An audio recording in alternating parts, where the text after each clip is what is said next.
श्रावण के महीने में कि कुछ तिथियां भारत की भूमि पर ऐसी वर्णित है जिन तिथियों में भी गंगा का जल हम शिव को अगर एक बूंद भी समर्पित कर रहे हैं, गंगा का जल मात्र एक आधी चम्मच भी, आचमन जितना भी अगर हम शिव को समर्पित कर रहे हैं तो उसका सुख आनंदित है। जैसे पंचमी तिथि, नवमी तिथि, दशमी तिथि, एकादशी, प्रदोष, पूर्णिमा, अमावस्या, ये तिथियां हमारे यहाँ जो दी गई हैं, इन तिथियों में अगर हम गंगा का मात्र थोड़ा सा जल भी अगर जल के पात्र में डालकर गंगा जी का जल थोड़ा सा भी शिव के पास लेकर जा रहे हैं तो ये एक भाव अपने भीतर होना चाहिए कि आप केवल गंगा का जल साधारण शिव मंदिर में समर्पित नहीं कर रहे हो, आप गंगा का जल भले अपने घर से लेकर जा रहे हो और थोड़ा सा भी जल ले जाकर अगर शिव को समर्पित कर रहे हो तो तुम्हारे भीतर ये भाव होना चाहिए कि मैं गंगोत्री से जल भरकर सीधे रामेश्वर में ले जाकर गंगा के जल को समर्पित कर रही हूँ। श्रावण के महीने में या अन्य महीने में आप शिव को समर्पित कर रहे हैं, यह आपके भीतर एक भाव उत्पन्न होना चाहिए।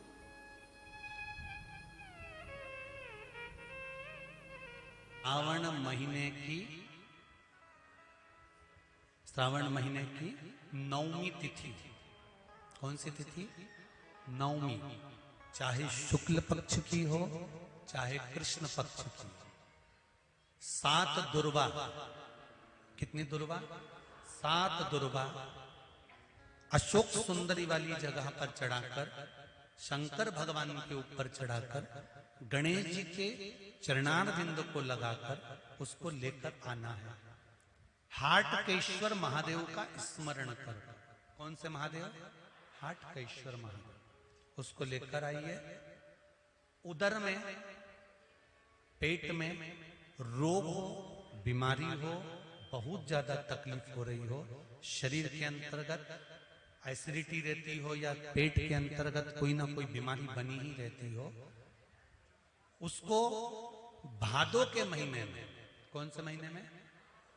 भादो के महीने में किसी भी दिन सुबह के समय जब आप वो दुर्वा लेकर आए, 5 दिन, 6 दिन, 7 दिन में एक एक कर कर खाली पेट उसको चबा चबा कर खा लो और पानी पी लीजिए। करना पड़ेगा श्रावण महीने में, खाना पड़ेगी भादो में। चतुर्मास में चारों महीनों का बड़ा बड़ा महत्व है। कभी आपको एक स्मरण रहा हो कि जिस नारी के, स्त्री के रजोधर्म से जुड़ी हुई या पुरुष वर्ग में भी कहीं ना कहीं किसी ना किसी रूप में इस उदर से लेकर एड़ी तक के बीच में जो भी तकलीफें होती हैं उससे जुड़े हुए के लिए भी सावन के महीने में एक प्रयोग आता है। उसको कर लेने से संपूर्ण जीवन समय में ये नाभि कोश से लेकर एड़ी तक के बीच में कभी तकलीफ हो ही नहीं। और वो जल शंकर भगवान को शूलपाणेश्वर महादेव के नाम से चढ़ाया गया। कौन से महादेव के नाम से? शूलपाणेश्वर महादेव। शूलपाणेश्वर, उसका भी स्थान है कि वो जल कहां चढ़ता है। तो पहले तो नवमी तिथि का दुर्वा प्रयोग भगवान शंकर को समर्पित करते हुए, अशोक सुंदरी वाली जगह पर समर्पित करते हुए श्री गणेश जी महाराज को कहकर, आपको याद होगा जिस समय पर श्री गणेश जी महाराज कुबेर जी महाराज के घर में भोजन करने गए थे, सारा अन्न भगवान गणेश जी पा गए थे, तब शंकर भगवान ने दुर्वा भेजी थी। ये दुर्वा जब गणेश जी को भेजी गई थी तो वो औषधि के लिए भेजी गई थी कि गणेश जी ने ज्यादा पा लिया है तो शरीर में रोग ना हो जाए, पेट में कोई रोग ना हो जाए। तब शिव जी ने भेजी थी अशोक सुंदरी के माध्यम से। इस दुर्वा का प्रभाव रोग मुक्ति के लिए किया गया। एक सफेद दुर्वा, दुर्वा जानते हो सब लोग? अरे जम के तो बोलो। वो गणेश जी को जो धूप चढ़ती है दुर्वा, वो हरी होती है। ये जितनी हरी दुर्वा लगी होती है इसमें एक सफेद दुर्वा भी लगी होती है, सफेद कलर की दुर्वा होती है। एक सफेद दुर्वा शिव जी को समर्पित कर कर 1 लोटा जल कुंदकेश्वर, अवधूतेश्वर महादेव का नाम लेकर शंकर को समर्पित करें और उस जल को लेकर वो दुर्वा को वापिस उठाकर ले आए जिसके डायलिसिस चल रहे हों या जिसका किडनी लीवर बेकार हो रहा हो, वो जल जो शिवजी पे चढ़ा हुआ है दुर्वा वाला, वो जल उसको दें। वो दुर्वा फिर वापिस पानी में गला दें और उसका पानी उस डायलिसिस वाले को, ज़्यादा मात्रा में पानी नहीं देना, केवल ये समझ लो कि एक छोटी चम्मच होती है तो छोटी चम्मच से आधा चम्मच पानी भी अगर आपने उसको दिया और उसके एक हफ्ते में अगर 2 भी डायलिसिस चल रहे हैं और कुंदकेश्वर अवधूतेश्वर महादेव का नाम लेकर अगर आप समर्पित कर रहे हो और वो जल उसको दे रहे हो, तो ये निश्चित है कि 4-5 हफ्ते में उसके डायलिसिस धीरे धीरे कम होना चालू हो जाएंगे और उसको लाभ मिलना प्रारंभ हो जाएगा। उसको लाभ मिलना प्रारंभ हो जाएगा। पर करना कब है इसको, कब कर सकते हैं? तो शिव महापुराण की कथा में वर्णन आया है, सावन का जो शाम तक रात्रि तक तुम्हारी जब मर्जी पड़ जाए, तब देवाधिदेव महादेव को वो दुर्वा समर्पित कर कर उस जल को लाकर उस जीव को अवश्य प्रदान। शुक्ल पक्ष की नवमी तिथि, पीला चंदन घिसकर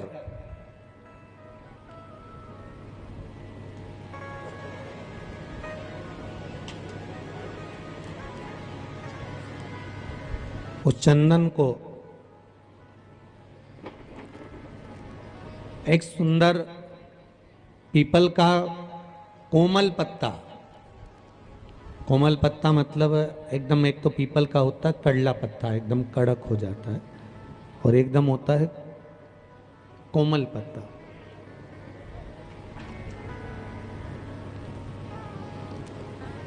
उस पीपल के कोमल पत्ते पर पीला चंदन घिसकर, जो वो चंदन होता है, उस चंदन को घिसकर उस चंदन को उस पत्ते पर रख लें।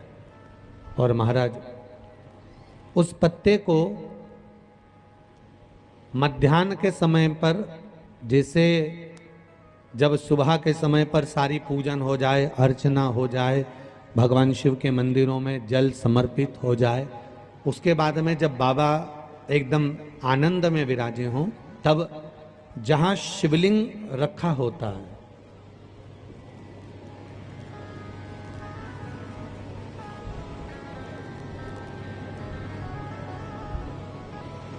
जैसे ये शिवलिंग है और ये कटी भाग जहां शिवलिंग रखा हुआ है, इस कटी भाग पर जहां शिवलिंग रखा है उसके पास में ही 3 उंगलियों से चंदन का लेपन उस कटी भाग पर करना है। जो उंगलियां लगी रहेगी उसी को अशोक सुंदरी वाली जगह पर स्पर्श करना है, और अशोक सुंदरी वाली जगह पर स्पर्श कर कर कुछ देर तक चंदन लगे रहने देना है। उसके बाद में उस चंदन को वापस निकाल कर लेकर आना है। कटी भाग पर जो लगाया गया है उसको भी निकाल कर वापस लेकर आना है। फिर बाबा का स्नान नहीं कराना है, केवल चंदन लेकर आना है, उसी पीपल के पत्ते पर रखकर। एक डिब्बी में उस चंदन को आप रख लीजिए। कुछ दिन जिसकी नेत्र ज्योति कमजोर है, चश्मा लग रहा हो, श्रवण शक्ति कमजोर हो, सुनाई कम दे रहा हो, उसके कंठ से इस ठोड़ी तक उस चंदन का तिलक लगाना प्रारंभ कर दीजिए और नेत्रों के नीचे थोड़ा सा वो चंदन लगाना प्रारंभ कर दीजिए। लगभग 20 से 22 दिन तक आप उसका प्रयोग करिए और एक रुद्राक्ष का जल शिव को समर्पित कर कर उस जल का आचमन करना प्रारंभ कर लीजिए। लगभग 22 दिन लगेंगे। धीरे धीरे फिर जाकर डॉक्टर को जांच करा लेना, नेत्र की ज्योति बढ़ना प्रारंभ हो गई है। पर विश्वास के साथ में, भरोसे के साथ में, क्योंकि सबसे मूल अगर कुछ है तो विश्वास मूल है।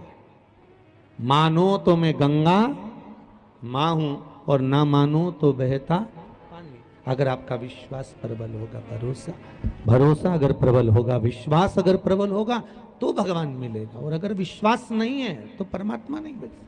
भी नवमी को आपका कोई काम उलझ रहा है, आपका कोई काम ऐसा है जो बहुत दिन से उलझा हुआ है, चाहे वो कोर्ट कचहरी का हो, चाहे वो किसी से जुड़ा हुआ हो, और वो नहीं हो रहा, तो स्कंद पुराण कहती है, हमारे खंड में भी वर्णन है शिव महापुराण, कि किसी भी नवमी को आप आंवले के पेड़ के नीचे घी का दिया लगाकर मौली, मौली मतलब हाथ में जो नाड़ा बांधते हैं, लच्छा, मौली, लच्छा, नाड़ा, हाथ में बांधने वाला पूजन वाला धागा लाल, घी का दिया लगाकर 5 परिक्रमा आंवले के वृक्ष की कर लीजिए, और परिक्रमा कर कर धागे को वहीं पर छोड़कर थोड़ा सा धागा और अलग से लेकर किसी टहनी पर उसको कामना कर कर बांध दीजिए।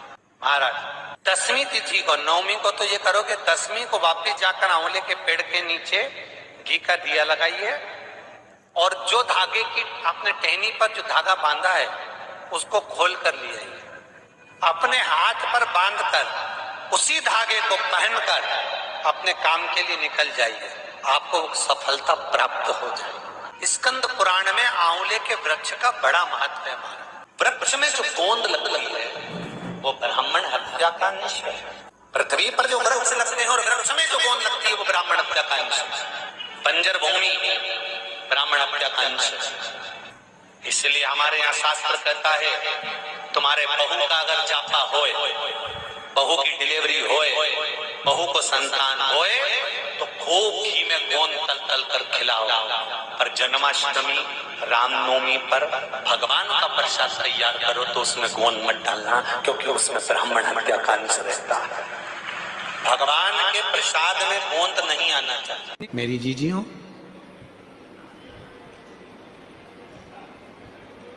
कभी कभी जिस व्यक्ति के शरीर का ताप नहीं उतर रहा, ताप मतलब बुखार, बुखार उतर ही नहीं रहा, डॉक्टर अपना काम कर रहे हैं, उनको करने दो, क्योंकि डॉक्टर शिव का रूप है। डॉक्टर दवाइयां दे रहे हैं, देने दो, डॉक्टर शंकर का रूप है। वो जांच का बोले जांच कराओ, दवाई का बोले दवाई खाओ, सब कुछ करो। उसके बाद भी अगर आधी रात को कोई डॉक्टर नहीं मिल रहा है और बहुत तेज बुखार शरीर में चढ़ गया है, बहुत तेज बुखार चढ़ गया, बहुत तेज। महाराज, एक यदि बहुत तेज बुखार चढ़ गया है और उतर ही नहीं रहा, और उस समय पर कोई अपने दवाई भी दे दी, सब कुछ कर लिया, पर फिर भी वो बुखार उतरने को तैयार नहीं, तो अपने ही घर में जो भी शंकर का शिवलिंग हो, जो भी शिवलिंग, उसको तुरंत एक पात्र में रख लीजिए और हाथ में 2 कटोरी में या 2 पात्र में जल ले लीजिए, और भगवान शंकर का नटराज रूप का दर्शन करिए। अपनी बुद्धि में नटराज भगवान का स्मरण करो कि जो चारों तरफ नटराज जी के अग्नि है, चारों तरफ। आप लोगों ने नटराज मूर्ति का दर्शन करा है कि नहीं करा? किस किस ने करा है, जरा बोलो। सबने करा है ना? नटराज भगवान के नत्य की मूर्ति में चारों तरफ अग्नि का गोला है, चारों तरफ। नटराज भगवान का, नटकेश्वर महादेव का स्मरण कर कर दोनों कटोरी में जो जल है या पात्र में जल है, उसको धीरे धीरे शंकर भगवान पर, नटराज भगवान के चारों तरफ जो ज्वाला है, अग्नि है, उसका स्मरण कर कर चढ़ा दीजिए। शिवलिंग को उठाकर वापिस अपनी जगह पर रख दीजिए। जो कटोरी में जल इकट्ठा हुआ है प्लेट में, उसमें एक वस्त्र गीला कर लो, और उसी वस्त्र को गीला करने के बाद एक चावल का दाना उस पात्र में डालकर रख दो जिसमें पानी था।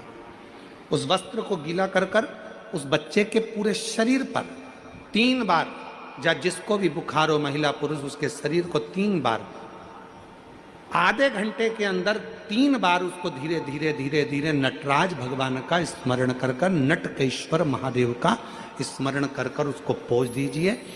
7 से 8 मिनट के अंदर उसका बुखार पूरा उतरना प्रारंभ हो जाता है। वो ज्वाला अपने आप धीरे धीरे शांत होने लगती है। अपने दवाइयाँ जरूर लेना, डॉक्टर को जरूर दिखाना, क्योंकि डॉक्टर शिव का रूप है। पर उसके साथ में नटकेश्वर महादेव का स्मरण भी कर। आइए पास में भी ज्योति के रूप में। इसलिए जब तुम संपूर्ण तरह से हार जाओ, लगे अब कुछ भी नहीं अपने पास में, एकदम खाली हो गए, कुछ भी नहीं बचा, तब बेलपत्र के वृक्ष के नीचे शंकर जी के मंदिर के सम्मुख में 2 दीप लगाना प्रारंभ कर दीजिए। एक लंबी बाती का दीप, एक गोल बाती का दीप, एक शक्ति का, एक शिव का, दोनों दीप घी के दोनों सामने रखो, बाबा को प्रार्थना करो। शिव मंदिर में लगाने के बाद फिर बेलपत्री के वृक्ष के नीचे जाओ। उस बेलपत्री के वृक्ष के नीचे जाना जिसकी छांव तुम्हारे ऊपर पड़े।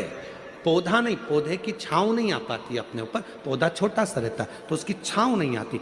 बेलपत्र के वृक्ष की छांव में बैठकर 2 दीप लगाओ जिसकी छांव है।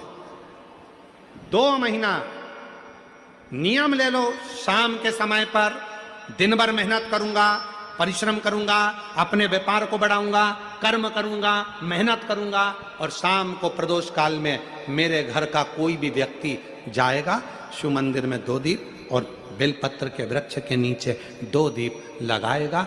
2 महीना इंतजार करना, मेरा बाबा हाथ पकड़कर तुम्हें ऐसा दौड़ाएगा कि शिव अपने आप करुणा करने लगेगा। और मेरी जीजियों, मेरे जीजाओं, मेरी बेटियों, बेटाओं, मेरे बुजुर्ग माँ बाप, याद रखना, बेटा अगर गलत संगत में जा रहा है, पति गलत संगत में जा रहा है, बेटियां अगर कहीं गलत संगत में जा रही हैं, परिवार गलत लाइन पर जा रहा है, अगर इन सबको तुम्हें सतमार्ग की ओर लेकर जाना है, सही मार्ग की ओर लेकर जाना है, तो अपने घर से 1 लोटा जल ले जाकर शिव को चढ़ाना प्रारंभ करो।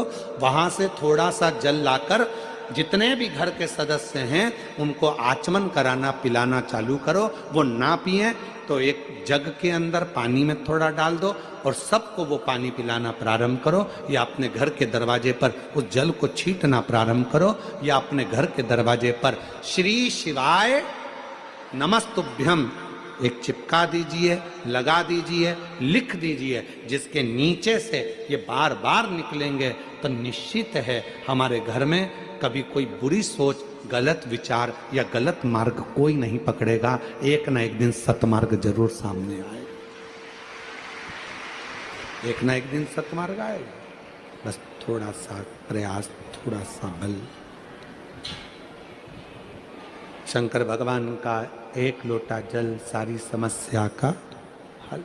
एक पत्र है, अच्छा है, ऐसा नीला कलर का पुष्प होता है, देखो आज छोटा है थोड़ा हमारे हाथ में, ये फूल का बेटा है, ठीक है, पूरा फूल नहीं है, ठीक है, फूल का बेटा है ये छोटा सा। अच्छा दिख रहा है, काय आस्था वालों दिखाओ तो सही, दिखाओ जरा बाजू में, और थोड़ा सा पास कर दो तो सबको नजर आ जाएगा, ठीक गया। शंख पुष्पी, अपारिजात भी बोला जाता है इसको, ठीक है। हर हर विराजो विराजो।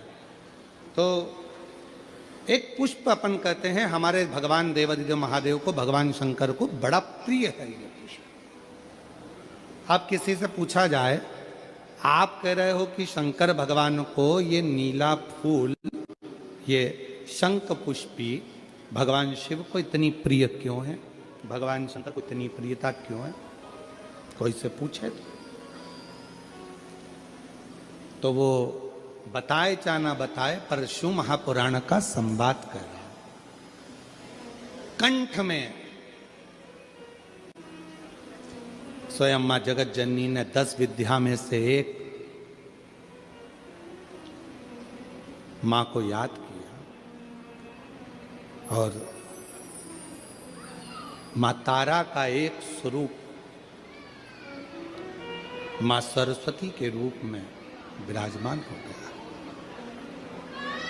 कंठ में रहने से विष की तपन के कारण, कंठ में रहने से विष की तपन के कारण उनका स्वरूप नीला पड़ गया।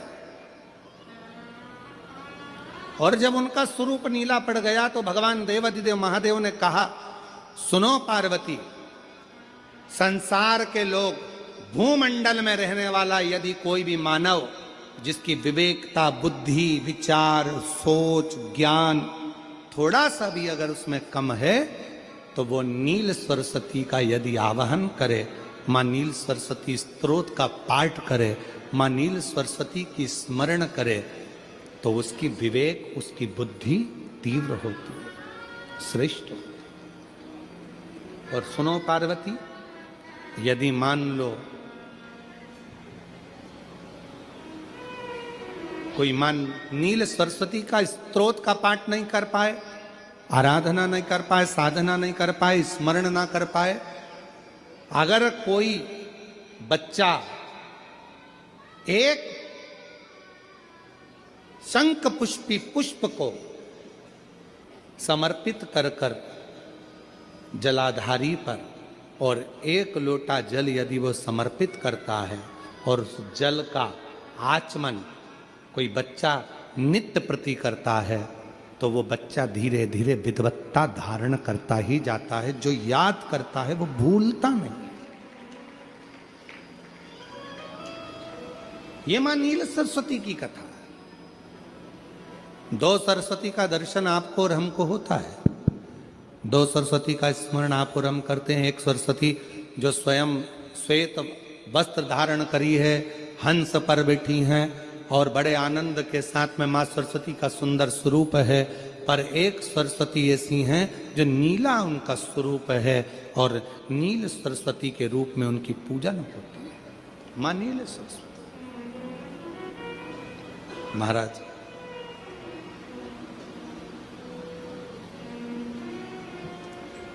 जैसे कोई कोई बच्चे ऐसे होते हैं कि जन्म लेने के बाद में उनकी राल टपकती रहती है, विद्वान नहीं हो पाते, पलंग पर पड़े रहते हैं, पांव हाथ काम नहीं करते हैं और डॉक्टरों का इलाज चलता रहता है, पर वो बच्चों की मुख से राल टपकती रहती है, विद्वत्ता नहीं रहती, माइंड थोड़ा सा कमजोर होता है और शरीर भी उनका थोड़ा शिथिल रहता है। शरीर तो कई लोग कह देते हैं कि ये बच्चा थोड़ा जल्दी जन्म ले लिया इसलिए ऐसा हो गया, प्रीमेच्योर हो गया, ऐसा हो गया, वैसा हो गया। दवाइयाँ भी चलती हैं, इलाज भी चलता है, पर उसका कोई लाभ नहीं मिल पाता और वो बच्चा पलंग पर पड़ा रहता है, राल टपकती रहती है, बुद्धि काम नहीं करती। छोटे छोटे भले वो 20 साल का हो गया, पर 8-10 साल के बच्चों जैसी उसमें विवेकता होती है, बुद्धि होती है। मेरा निवेदन है उन माताओं से, थोड़ी मेहनत आपको करना पड़ेगी उस बच्चे के लिए। अष्टमी, नवमी और चतुर्दशी 3 तिथियां पकड़ कर रखना। कौन कौन सी? जम के बोलो। अष्टमी, नवमी, चतुर्दशी। ये 3 तिथियां ऐसी हैं, चतुर्दशी अमावस्या की भी और चतुर्दशी पूर्णिमा की। अष्टमी नवमी अमावस्या की भी और अष्टमी नवमी पूर्णिमा की। ये वो तिथियां हैं जिन तिथियों में मां नील सरस्वती का स्तोत्र का पाठ कर कर एक शंख पुष्पी पुष्प, एक अपारिजात का पुष्प जलाधारी पर रखकर 7 बार अगर जल का पात्र से जल चढ़ाया जाए और उसी जल को कटोरी में झेल लिया जाए, उस जल को 3 दिन तक लगातार यदि सुबह, दोपहर, शाम रोज उस बच्चे को देना चालू करी है, उसके हाथ पैर भी काम करना प्रारंभ करेंगे, उसकी बुद्धि भी काम करना प्रारंभ करेगी। जो वो पलंग पर पड़े पड़े राल टपकाता रहता है, उसको लोग कहते हैं कि 18 साल का हो गया और दिमाग केवल 10 साल का है, 5 साल का है, उसमें धीरे धीरे बुद्धि प्रबल होना प्रारंभ हो जाएगी और वो भी एक दिन कार्य करना प्रारंभ कर देगा। जिसको प्रीमेच्योर बच्चे भी कहते हैं। लोग कहते हैं ये बच्चा जल्दी हो गया था, ये बच्चा बीमार पड़ गया था, बचपन में इसको कोई इंजेक्शन ऐसा लग गया था, बचपन में ऐसा हो गया था, बचपन में वैसा हो गया था, गर्भाशय का जल उसके मुख में चले गया था, तो ये बच्चे की ऐसी गति हो रही है। उस बच्चे के लिए अगर आपके आसपास के क्षेत्र में भी कोई बच्चा ऐसा है तो उसको मां नील सरस्वती का स्मरण जरूर कराएं। और अगर आप लोगों के पास में मां नील सरस्वती का स्त्रोत का पाठ ना मिले तो प्रयास करिएगा, मोबाइल पर सर्च कर कर मां नील सरस्वती का स्त्रोत भी निकाल सकते हो। बाजार में से गीता प्रेस गोरखपुर की किताब में भी ला सकते हो, पढ़ भी सकते हो, घर में उसका स्त्रोत का पाठ भी कर सकते हो। मां नील सरस्वती स्त्रोत का स्मरण और बड़े भाव के साथ करें स्मरण। और कोई माताएं कह देती हैं, कोई बच्चा कह देता है मम्मी मुझे याद नहीं होता, याद करता हूं परीक्षा हॉल में जाकर भूल जाता हूं, मैं कुछ पढ़ता हूं बाद में जाके भूल जाता हूं, स्मरण में नहीं रहता। तो उनसे भी निवेदन है, आप मां नील पाठ नहीं पढ़ सकते, स्तोत्र नहीं कर सकते, संस्कृत में नहीं पढ़ सकते, तो मां नील सरस्वती के नाम से अष्टमी, नवमी और चतुर्दशी के दिन एक शंख पुष्प को, नीला कलर का जो फूल होता है बेल में लगा होता है, जो शिव जी को अति प्रिय होता है, उस पुष्प को आप जलाधारी पर रख दीजिए। जलाधारी जानते हो ना सब लोग, शिवलिंग पर नहीं, जलाधारी पर रख दीजिए और जल चढ़ाना 7 बार प्रारंभ करिए। बाबा देव अधिदेव महादेव आपको याददाश्तता में प्रवर करेगा। परीक्षा हॉल में जितना तुम याद कर कर गए हो, अच्छी मेहनत कर कर गए हो, तो भूलोगे नहीं, तुम्हारी बुद्धि तीव्र होती चली जाएगी, प्रबल होती चली।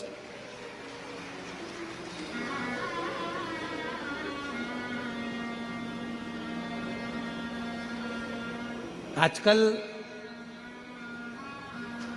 आयुर्वेद में आप लोग अगर आयुर्वेदिक दवाइयाँ लेते होंगे, आयुर्वेद वालों के पास यदि जाते होंगे, तो वो भी अगर बच्चा पढ़ने में कमजोर है, बुद्धि से कमजोर है, तो उसको शंख पुष्पी की चाय पीने का भी कहते हैं। बाजार में आती होगी शायद, है भैया कह रहे हैं कि बाजार में वो चाय भी मिलती है, नीली चाय। महाराज याददाश्ता के लिए, उसको प्रवर करने के लिए लोग शिव कथा कर रही। कौन सी सरस्वती? जम के बोलो, जम के जरा, पूरा तो नाम बोलो, मां नील सरस्वती। तुमने डायरेक्ट कह दिया नील सरस्वती। मां कौन लगाएगा? मां है ना अपनी, तो उसका संबोधन पूरा होना चाहिए। कौन सी सरस्वती? मां नील सरस्वती का स्मरण सुख देता, आनंद।